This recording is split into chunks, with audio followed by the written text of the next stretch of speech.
Welcome, friends. We're so glad to have you here. We've prepared some incredible stories that we hope you'll enjoy. If you do, and you'd like to support the channel and help it grow, please consider subscribing. Your support means the world to us.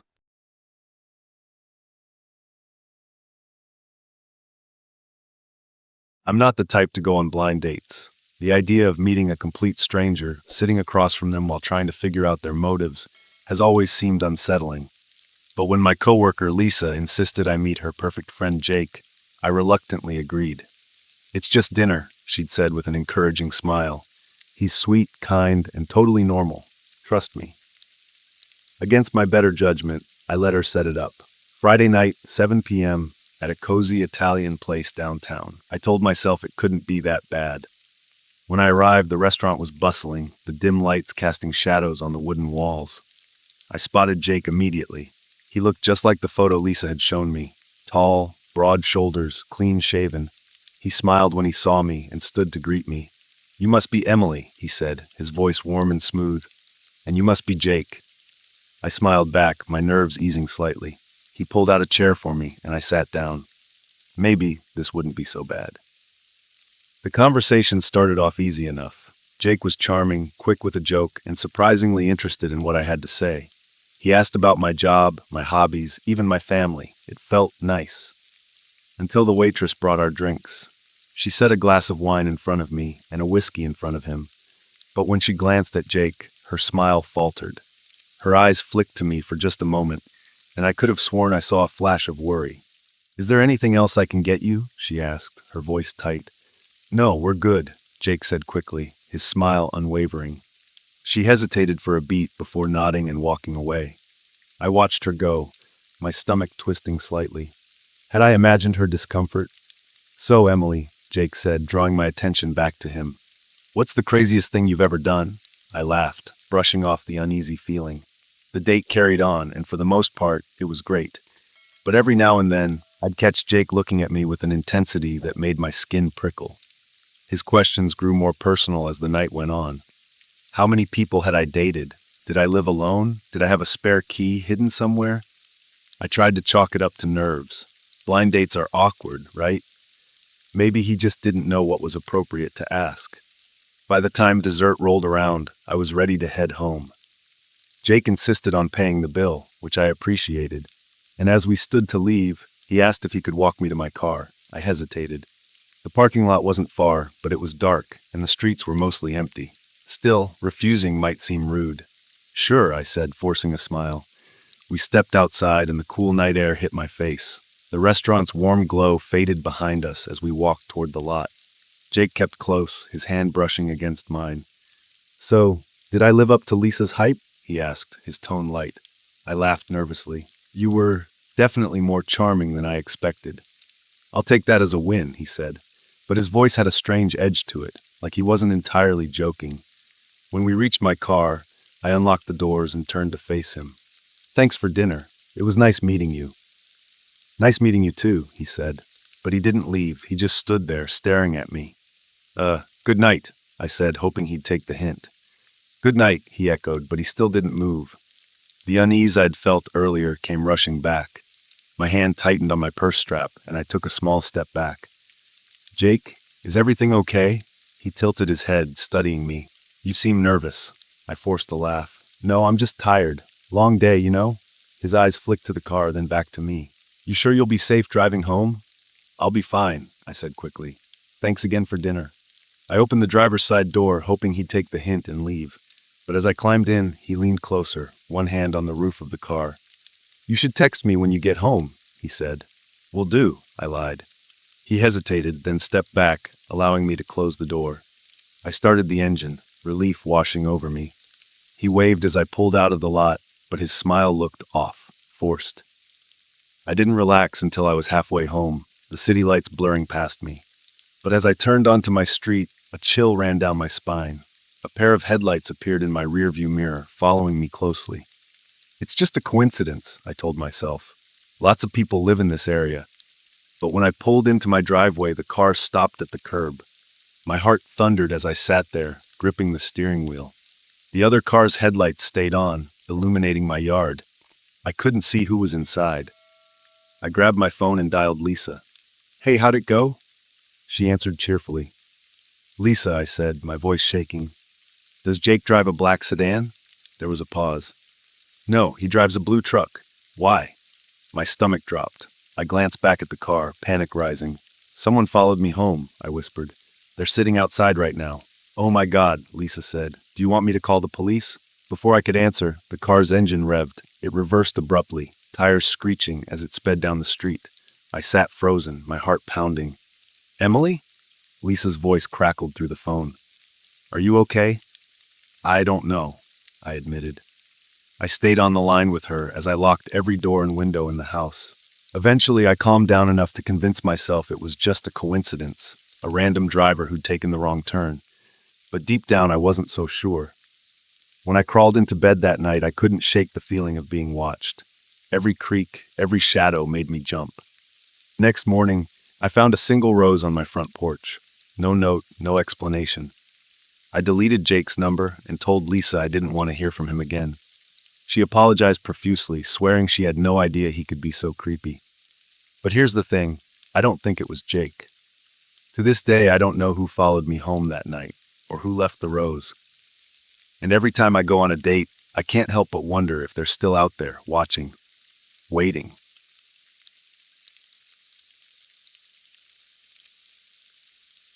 I'll admit it, I'm not great at dating.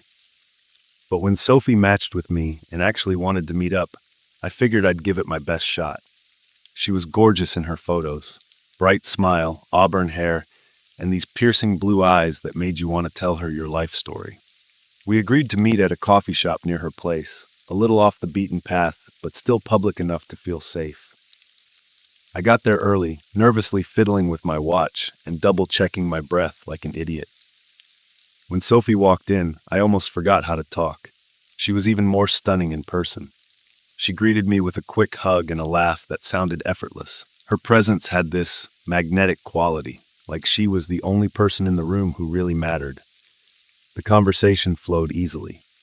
We talked about work, music, our mutual love of old horror movies. She even made fun of my taste in coffee, claiming only psychopaths drink black espresso. It felt like one of those rare dates where everything just clicks. But about an hour in, Sophie glanced at her phone and frowned. Shoot, she said. I didn't realize how late it was. I should probably head out. I felt a pang of disappointment. Oh, okay. I'll walk you to your car. She hesitated, biting her lip. Actually, I walked here. My place isn't far, just a few blocks. You don't have to, though. No, I insist, I said. It felt like the gentlemanly thing to do. And besides, I wasn't ready to say goodbye. She smiled and stood, pulling her coat around her shoulders. All right, thanks, Alex. We stepped outside into the crisp night air, and I stuffed my hands into my jacket pockets as we walked. The streets were quiet, the glow of the streetlights reflecting off the wet pavement. Sophie's neighborhood wasn't exactly sketchy, but it wasn't the kind of place you'd want to wander alone at night either. As we turned down a side street, I couldn't shake the feeling that something was off. You okay? I asked, noticing how her eyes kept darting around. She nodded quickly. Yeah, just sometimes it's creepy walking home at night, you know? Good thing you've got me then, I joked, trying to lighten the mood. She smiled, but it didn't reach her eyes. A few minutes later, we passed an alleyway, and I thought I saw movement out of the corner of my eye. I stopped, glancing over my shoulder, but there was nothing there, just shadows. You see something? Sophie asked, her voice quieter now. No, it's nothing, I said, shaking it off. We kept walking, but the tension in the air was palpable. Sophie's footsteps quickened, and I matched her pace. Almost there, she said, her voice tight. That's when I heard it, a second pair of footsteps. They were faint at first, barely audible over the sound of our own, but they were there, steady, deliberate, following us. I glanced over my shoulder again. Nothing, just the empty street. Do you hear that? I whispered. Sophie nodded, her eyes wide. We turned a corner and Sophie grabbed my arm, pulling me into a small alcove between two buildings. She pressed a finger to her lips, motioning for me to stay quiet. The footsteps grew louder, closer. My heart was pounding so hard I thought whoever was out there could hear it. Then they stopped. I held my breath, straining to listen. The street was silent. After what felt like an eternity, Sophie peeked around the corner. "I think they're gone," she whispered. "Let's get out of here," I said, my voice shaking. We stepped back onto the street, moving faster now. Her apartment was only a few blocks away, but every shadow felt like it was watching us, every sound like a threat. Finally, we reached her building. She fumbled with her keys, her hands trembling, and unlocked the door. "You want to come up for a minute?" she asked, her voice barely above a whisper. I hesitated. Part of me wanted to say yes, but the other part, the part still rattled from whatever had just happened, wanted to get out of there. "Thanks, but I should probably head home," I said. She nodded, looking almost relieved. "Okay, thanks for walking me." "Anytime," I said, forcing a smile. She stepped inside and closed the door behind her, and I stood there for a moment, trying to shake off the lingering fear. As I turned to leave, I heard it again. Footsteps. This time they weren't behind me. They were coming from Sophie's apartment. I froze, my blood turning to ice. Slowly, I turned back toward the building. The lights in her apartment flickered on, and I saw her silhouette in the window. Then another figure appeared behind her. I don't know how I moved so fast, but before I knew it, I was banging on her door, shouting her name. The door swung open, and there she was, looking confused and a little annoyed. "Alex, what's wrong?" I looked past her, my heart hammering. The apartment was empty. "Someone was behind you," I stammered. She frowned. "What are you talking about? There's no one here." I stared at her, then back at the window. The second figure was gone. "Maybe I just imagined it," I said weakly. She gave me a small smile. "You should go home and get some rest. It's been a weird night." I nodded, backing away. "Yeah, good night, Sophie." As I walked home, I couldn't shake the feeling that I was still being watched. I never saw Sophie again. When I texted her the next day to check in, the message didn't go through. When I called, the number was disconnected. When I went back to the coffee shop a week later, the barista told me there was no one by that name living in the neighborhood. And every now and then, I still hear those footsteps.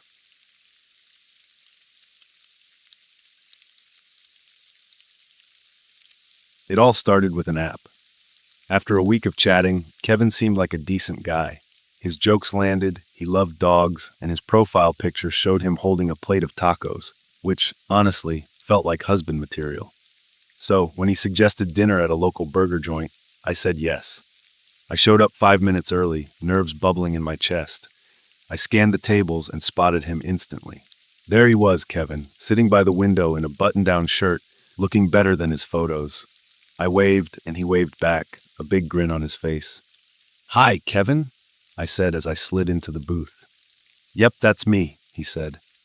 His voice was deep, friendly, but a little shakier than I expected. I chalked it up to first date jitters. We got to talking, and while he was nice enough, something felt off.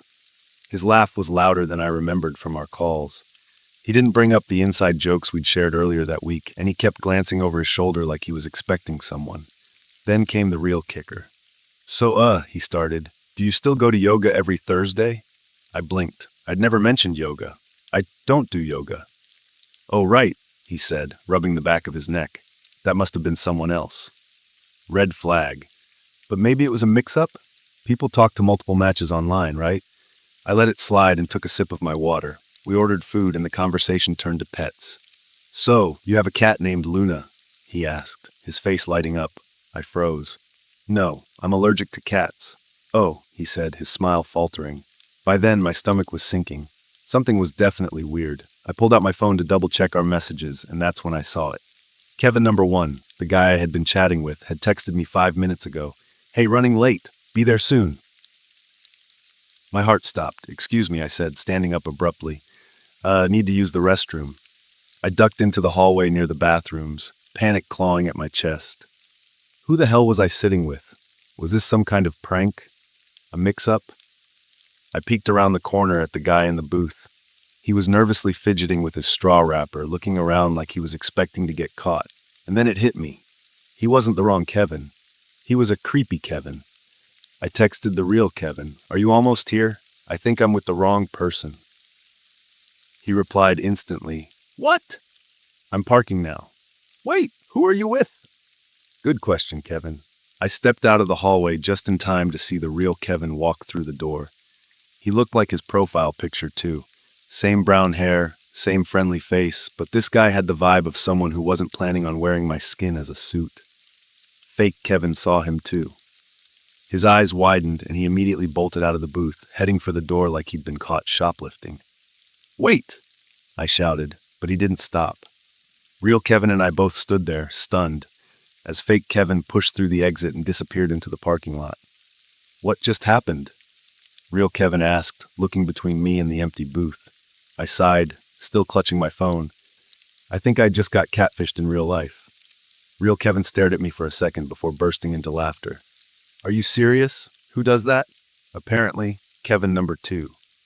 After the initial shock wore off, Real Kevin and I ended up staying for dinner.